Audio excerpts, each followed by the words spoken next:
eniema bebre na sunsumu wiase no edi enya enu nti sofo panyina wada Life Community Church ano Reverend Harrison Amwaten papa wo fia ha ye ne no ebedi nkomo na wa kyerɛkyerɛ yen sunsumu niema bi a ekoso a yenhunu na edi enya ewa abrabomu enu nti the altar bomode na tena ho na megidi se wotie woti wo fidie ho na wagegye de wakonya papa bi mu ne holiday yi die enepa ene ede ebrewo ewo baabi a owo bia mama papa akwaba na mema na kwaba yi na dwumadie no ye frase papa memo akwaba yeah nua megidi se ho ye ebade adaro mo pa asafo mane sofo ma meni abusua nyina Yesu Kristo die mu nti obi a ho ye pa na so ho ye fe medase de oye oti mu a wa ya ma ho ye fe pa oh wow uko ati bi ka ho ma no mintie bi ka ho mate papa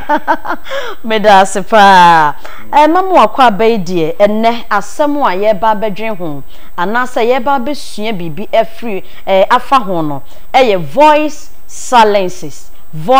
silences eno no yade ehia pa ene eho asem ene ye ba beka ene yade a edimu ewa abrabomu ene yade a esombo ebia na wone no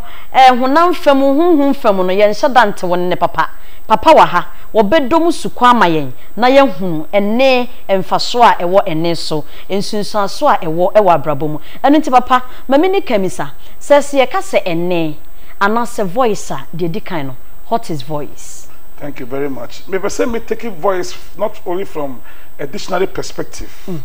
And I say every the voice say abuni beka voice keke. Beka voice I beka say a kasa ano and I say and some to me and to me ka. Oh bibi be to free nipa num eba no and voice. But kasa voice a kobro de nipa na no ka. A voice to me your potentials. Voice to me your abilities and you to me ye. Baby, I also didn't me pay your voice and a kasa. I mean, to baby, you for be a footballer. Now, what me bobo yeah, the voice ye teneka. So be a businessman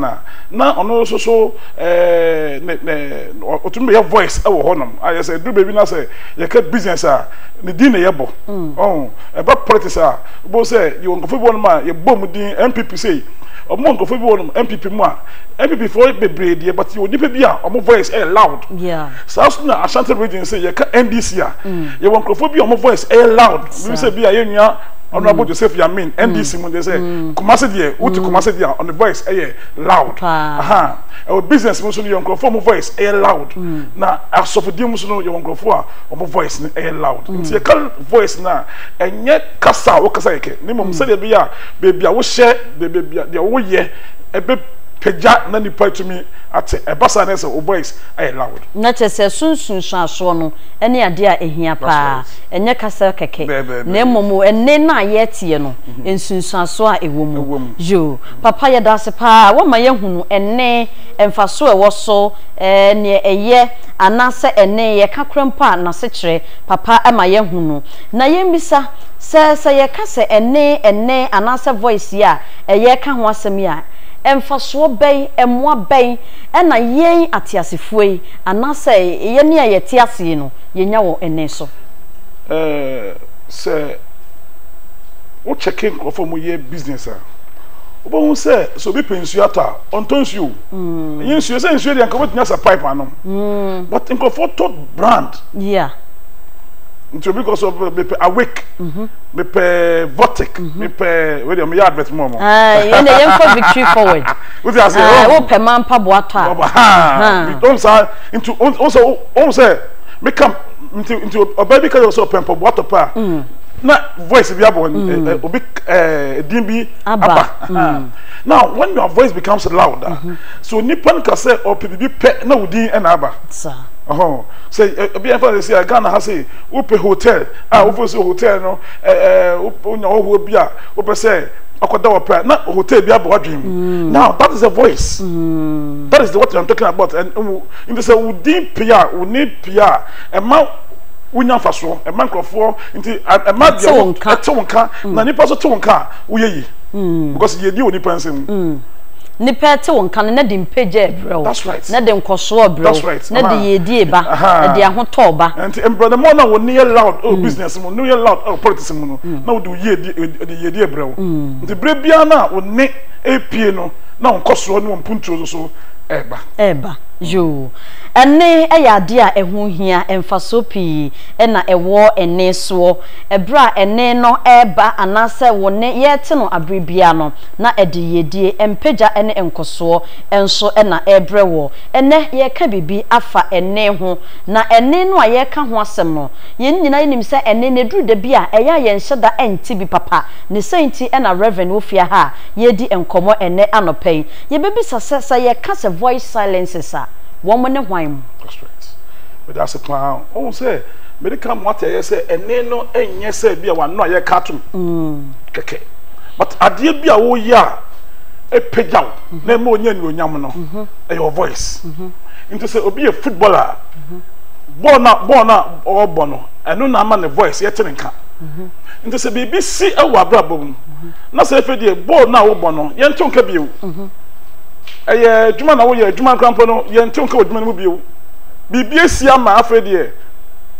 akane no nanka ebi eba football ebi eba sports eba business eba ministry o voice na obi ate afa prekope no o voice nkrampo no ye ntibie wa na se BBC e wa brabom enya kwa ye won krofo bi e wo Kumasi abonten so ene Ghana ha ebre bi e etwa mu na se wo bom din a na se omo a na wiase ehunu e wo sabia wo emfa bia football anase emfa se asofudie mpo Kumasi ase won krofo bi won ma bre bi no mu hia nipa 10,000 plus ene nipa 100 krampo mu ni bi ade be na mo ni ayira kwa yi bibi ekoso na ade ekoso no ensunsumu asem ma asem bi si ewo Israel na Ezekiel enya no ewo prophetic word Ezekiel ka ho asem ewo Ezekiel chapter 19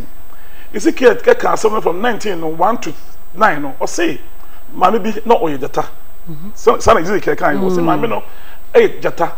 ena mama ne te ne baba ko ma ne banyini ye jata be ma ne ho odin no obintumi njan sa jata nanim na amama hu se abofra na ye kase na wo ye nyonyama ma ne maame no ena mo de mo tuamna ena mo de net seso ena abo ne tomu ena mo de children no e ko Egypt ko na kwa nti maame ne hu se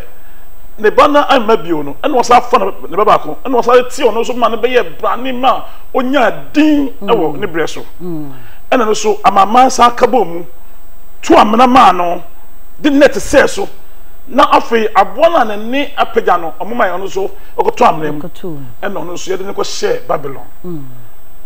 na oto so do 9 na Ezekiel say omo ye sanmu we na se de bia o maame ebebia ne engeje ewo Israel be paso so that the voice of your mother's children will not be heard on the mountains of Israel. Ya kamashe. Inti wa wo fu bi won ma wa wo ba ko mienu miensa enan edu. Wa wo na so ne be bia mpega ye. Ebusuan na du pepe so bia akoyesa de wa wo be try se de wo yire wo hu wadwuma asem beto. Minim ya mienhwe. Sister me on some Bible school na. No boy bi oba Bible school. Oba Bible school no. Ye be your ordination. If memenda ya wada na ne afira asana ke obi oba woni Bible school na me ye no woni be making ya wada na ne afira nti ade be chi if memenda no afira memenda no na abran osofo obi disofo no ohunu hwe obeda di sofo nti me wo hono ma na me ba wa ka me say daddy sofo osimesi aye be she ade die omso no pa no ontumi bi na ni ene yeko fa ne ba ya ye see efia ha ye ni sofo efia ha na so be di sofo wa ha eno ye gina paibo ma na Ewade ya adom ti ye ene ko che Ewade se Ewade wo ma be me eni ante a ordination emba so no correct na Ewade ya adom ma na ni ti ye nti ye ni die ene ni ye na ye wi na o ka sofo me wo fa ba ko try so be di sofo ko fa so wu ye no nti ase ambem ni pa nti ase me na bi sore se on so di sofo ko so fa so wu ye ebusia ye wo nyame bi e koso ni wa so so mo dide fie o mo pese obia ni peja una wo betom una nti wo ye danya e betom na bi amam no watam na ni mu enu nti papai ahunhun fam no ye wa hunhun bi a wo mo na ye sa adwuma no ye wo hunhun ma o mo ye sa adwuma no pese nipa bi ma no so na efio no obatan bia wo bi tie me o yo obatan ya wa hwe ne ma o mo certificates o ma ko university not even one basa ba ko ko ni enye dwuma ye sister nti obia ta so tene maame so ne maame na ma chop money e painful say e wo mo say dwuma nya dwuma ni wo so ebianya bi ada na wo kwa wo ba enya bi ana wo kwa wo ba ba ko krampo nya bibi ye wo voice silences omo ye na eno chi ne ye wo nkofo bi won mo omo nya ne honhom fam omo ye ne honam fam ko je ti abonten so a ye wo nkofo bi omo ya waden say e dwana omo pa dia em so mo bia me di dwakra wo no nti yen salad yes ya ba dia boso yen salad ni ento mo de nti wo de be ti won ma asa de wo de no yakata so nyame huma ba nyomo de begu won no obesara so no na sakofie na wan kasa okobie ba ko mienu miensa bo so mia obi kasa jai obejai voice silences no ye wo mo je no sunsun fem na mo ye nso wonam fem na ebi won mo je no wabisuam ebi so bo no brono so nti brono bi won ma bo so na obi waje aboso waje brono na aboso okotra won wa ye careful a wuntumi ye ono nko na ye me kasa mi a kire na sama ke intasem impo ewa asofodiem ne kan meden adwuma mu ye asofodiem no asofo no ye won krofo bi wa omoso mo ye se Ghana ye mo dia na omo tutumi ti posters na papa we de mentwa no na se asofo ne bi nso wo ho a ebesi ne wo mo nso ye nte wo mo nka ena me ka no so asofo bi wono ma he wa ye adwuma otum se adwuma na ye no adwuma na no wa ye na so ne din bono no kra oteso no ye nim no ya kra no tum because if you actually me was so back otepa na kro bi me so dan na ye ko sie funu na me di efunu echi me ko dru funu ho a na enye nipa na yewu na mom osofo bi na ye asore no na wo tu amena na afrana ka go tu bi kra na me ko hwe na masori din na dem na me na me masori din na ye di ye sie ye tu finda kemu sister say me ken me tu na me hwe funu na me hwe na ye sie live community church tepa na ye sie ade no na me so tie there be ni man fa nya asem me si me sore no pa me ko asore ni patumi gina obi oni me otepa bia ka che say ni patumi 200 no mutu otwe me mintumi tu kanko sister me yes abusu mi nsia ma so ni buye bakro ne ba ka yem say me freje ngudie oye ne so na akwanche boni bi na obi ayeti amabrabo ene te paso no mo si ma so dan na amen nti ebusuafo me so won se ye won krofo mo beso mo kanipa no tum na mo je no sunsun fem ene wonam fem na anyame ehuma bo a wanye careful wonne yenti wonne biom yenti wonne biom se adwuma na wo ya brabo a wo bɔ ne wo ye bia no honhom fam no na yaka wa hye se ye ka wo hye sa de wo beye bia ni hono mu a ebeye ye voice silences ho asem ene ne anopɛyi ene ahwie ye ne osofo panyina woda live community church ano Reverend Harrison Ako Amoaten ye ne no edisa enkomoi abrabo ya de a ehia pa eyie wo bia bobra ne sa wo hu ne ho ano honhom fam no yaka wa hye baabi ma memfa papa number no entudwa na nu ne hia pa wo hia kwankyere bi wo bo ho man kane wo si so na nkie nim na busua mu yete ne nka abusua fra ne ye frɛ no enei okono okasa krese kwa no tum wo ne no yaka hye baabi enu nti de wo kane nuru baabi a frɛ papa e wo 0244 650 203 0244 650 203 na ofre papa obeje oso akwankyere bi ewuhie bi nyame nam ne so atete asofo akese bebre e wo Ghana ha Kumasi ha de nyasam ketwa se de papa kan ye no wo asofudie Bible school ho no mo a wo kwa ye tete wo pa yie na wo ba na kire se enye sese bi wo be ye sofo bi akeke na sofo a wonim de na wonim kire konkono no e na wo di Nyankopon asem enso ba be ye adwuma ye beka school ne ho asem kakra na ye nim komo ne nwie ye wie school ne ho asem no ebeba nti number na me de ama won de bo modin ya se obefre papa mama misa se edie benti e na sa ne me ekoso wo mo main purpose anything you see nipa e greedy no nipa e person kuminya e ka e ya no dia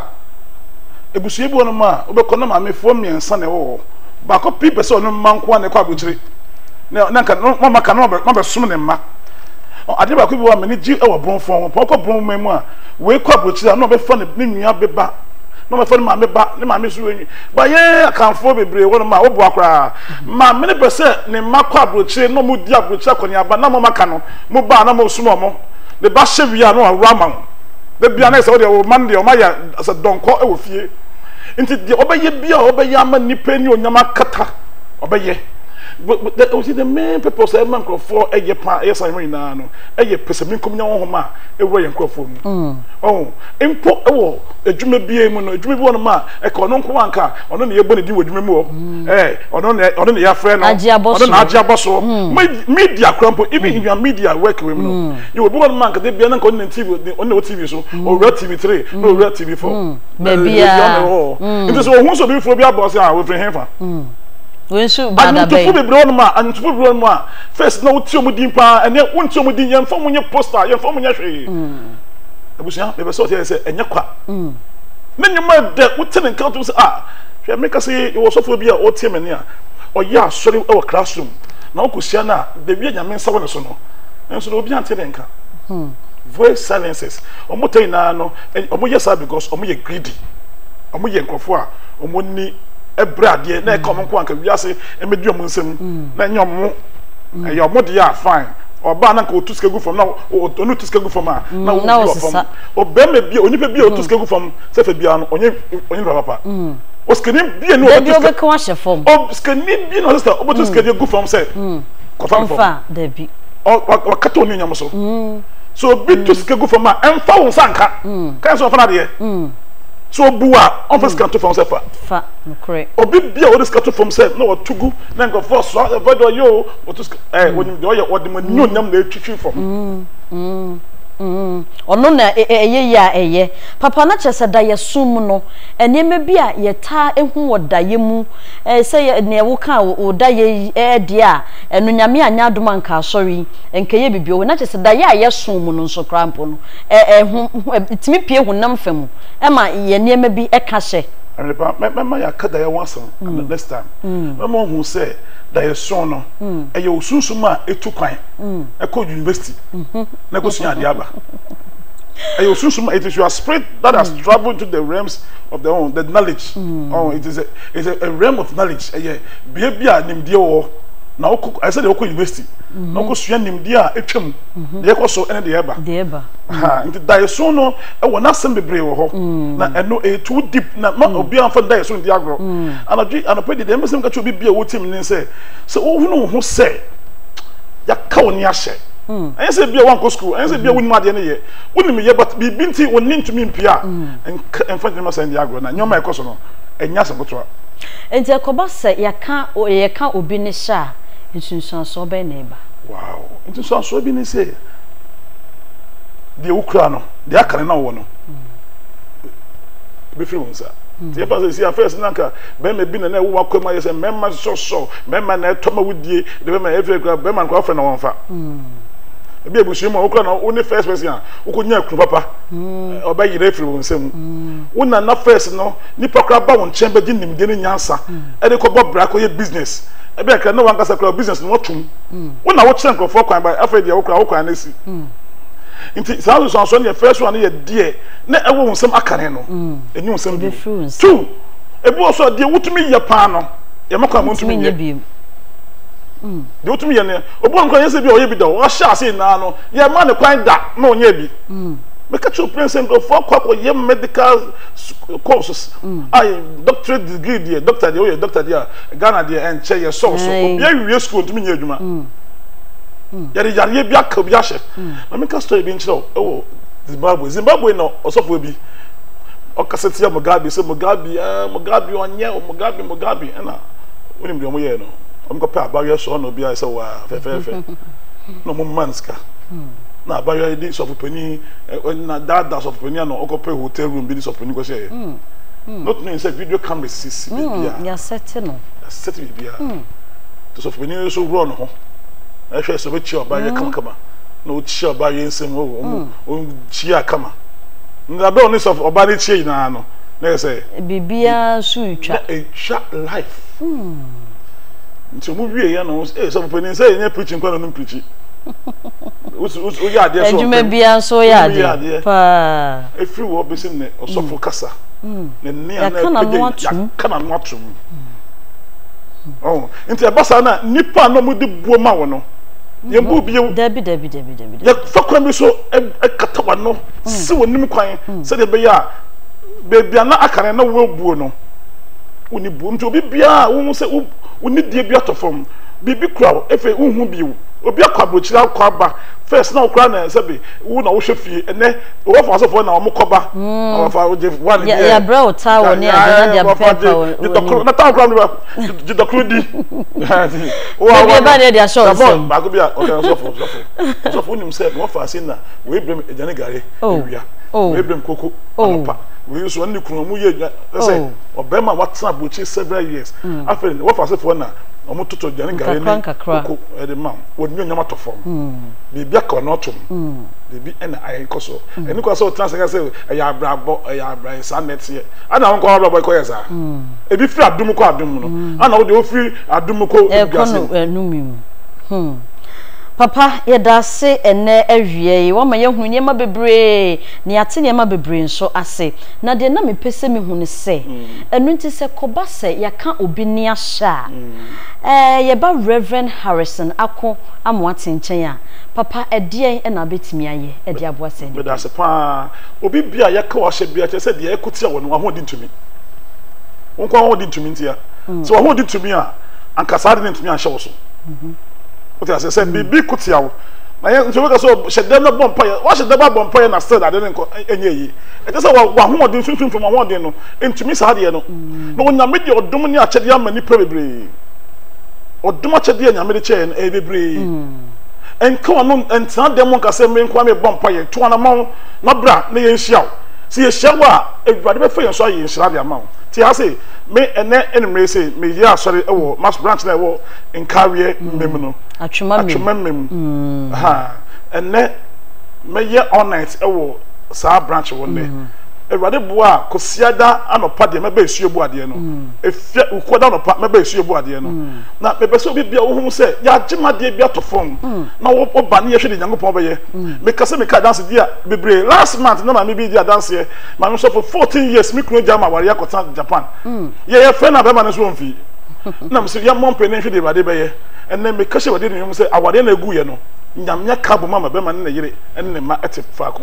last month ma me bi ono so ba so dem on ma ne ba kidney problem we dey dance brain one come me agba bi achu kidney problem the we ready restore ye or the force who say ade no abro wa ho ade so a na everybody person o ma ne nkrofo bi boa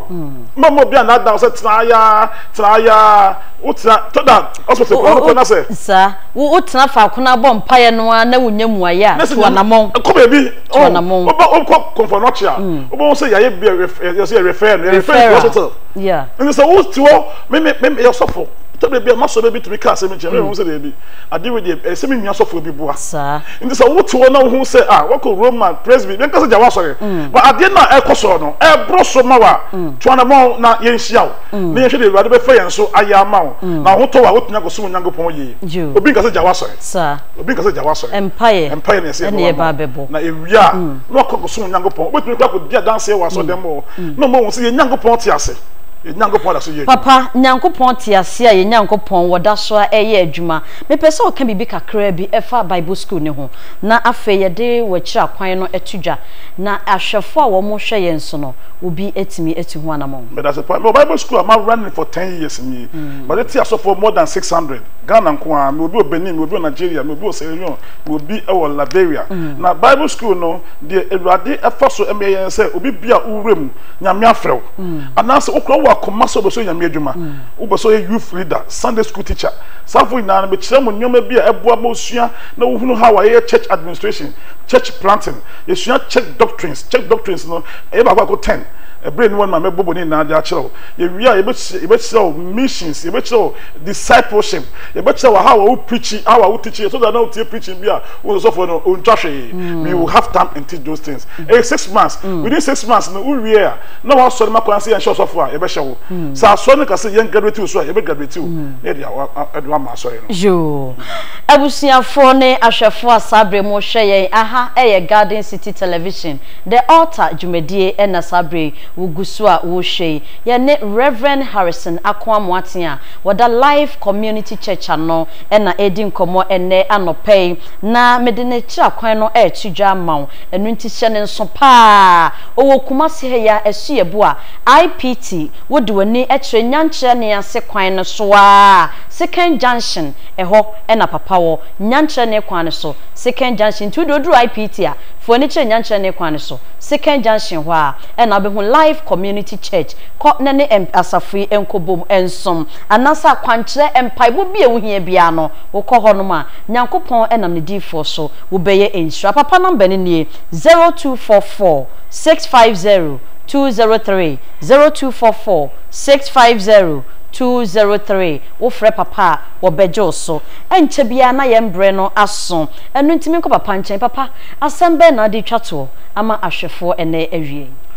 de mo bibia wo tie meni ate ase se onyame bo wo ma botaye bi sa botaye no ene se obefa wo so ama nipa bi enya ohira enya oje enye nyangopon pen se obeka ahafom Bible say kura ese be so no entumi hinta na obi so kanea emfa che kanea duase nse wo hunu se wo ye obi ene so bi binti unye obi a nyame ama ye hia se de bia ebefa so ebefa yesa so ama saade na eka wahye no wo pie wo yo sofo wo ya asore ba ma ye hia na me nyangopon di se de ewo mu no wiase beta wonka ye wo footballers a mo ahwe ekira kwan ye wo nkrofo bi a mo ye businessman mo ahwe ekira kwan na ne ewrade nyangopon afo won so yensa so aye won hira bebia wo hye bia tete wo yo ba wo se wo fe wo nyonyam na so wa ya kechi a ye to yesa fro se ewrade nyangopon ma ye hia wa oje be ye wo dia yare bi ya hya so aka onotuma ewrade de oje be bro nyangopon di se oda so ye adwuma ode hira wo onshira won so na wie papa wa ma ye ne yahwefo nyina ye nshira mi ameti studio he ma ye nshira pa na mgidi sa won so a wo fie na wie won so wa ye nshira kese pa yenko na yenkobo empire na nyankopon tumi ade nyina ye me si papa number ne so biem eye 0244 650 203 0244 650 203 Life Community Church esu yebu a IPT nyankire ne ase kwan ne so a Second Junction na obehu papa ekira kwan eye Reverend Harrison Akwamoaten na ene awie ye ne no ehia ye eye the altar dwumadie so na ye hia ye a ye di nkomo a etise ye aha na hwefo nyina ye de dwumadie ni esie na ansa ne ye be so de kra no tew sima ba akope papa mfa mompa ye mayen ene ya fofida sebe ya wonso enhira no ubenya ochefa papa bompa ye mayen tew we said ngo pon sasa yan kese ma obi bia wutie me amen obi ntumi nka wano entum bibia enka wano ntum yemfa yare yemfa nu biase yemfa mane yemfa esa bia nka wano ntum wiase beto wonka na wo be ye nhira ama wo frɛ sofo ewrade ne onyam hye ene ne dom enya wo dia Yesu Kristo dem nti amen amen.